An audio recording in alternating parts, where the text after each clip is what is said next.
لە کاتێکدا شەپۆلی کاردانەوەی بیرەوەریەکانی جۆن بۆڵتۆن لە کۆشکی سپیدا لە هەڵکشاندایە و لە میدیای جیهانیدا پێگەیەکی گرنگی داگیر کردووە.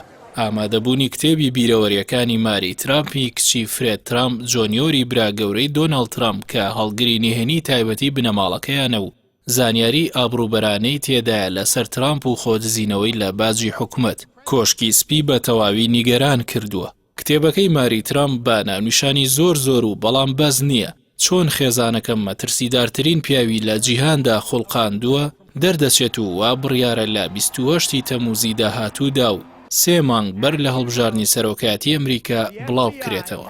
خێزانی ترامپ دەیانەوێت لە ڕێگەی سکاڵایەکەوە کە بۆ دادگایەکی نیویۆرکیان ناردووە ڕێگری بکەن لە بڵاوبوونەوەی. پارێزەری ماری ترامپیش دەڵێت هۆکاری نیگەرانی خێزانی ترامپ لە بڵاوبوونەوەی ئەو کتێبە ئاشکراکردنی ئەو بابەتانەیە کە لە لای جەماوەر زۆر گرنگ و نانەوێت خەڵک لەو زانیاریانە ئاگادار ببنەوە. بۆیە بە دووری دەزانێت دادگای پارێزەری دەستور بە سادەی گوێ لەو خواستە بگرێت و ڕێگری لە کتێبەکە بکات.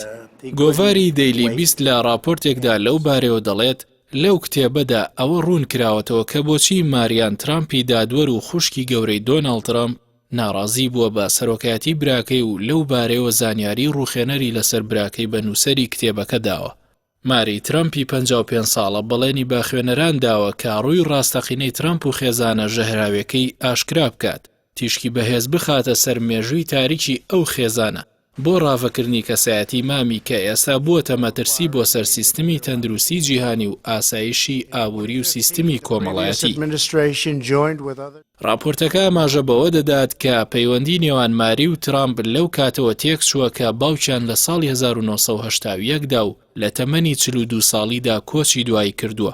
بەڵام ماری و فرێدی 3 ساڵەی برای پشتگوێ دەخات و لە میراتی باپیریان بێبەشیان دەکات. لە کاتێکدا بەپێی زانیاری نیویۆرک تایمز دۆناڵد ترامپ لە باوکی و میراتێکی بۆ بەجێماوە کە مەزەندە کراوە بە 400 ملیۆن دۆلار و دەستی بەسەرداگرتووە.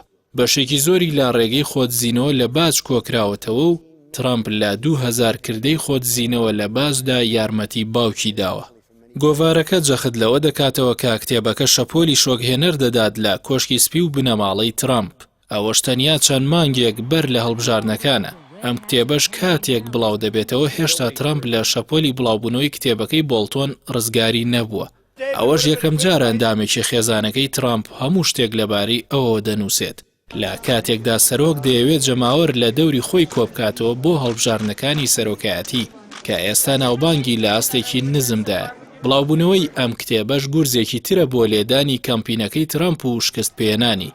با تایبەتی ئەو کتێبە ماوەیەکی کەم بەر لە کۆنگرەی پارتی کۆماری بۆ کەمپینی هەڵبژاردن دەکەوێتە بازاڕەوە.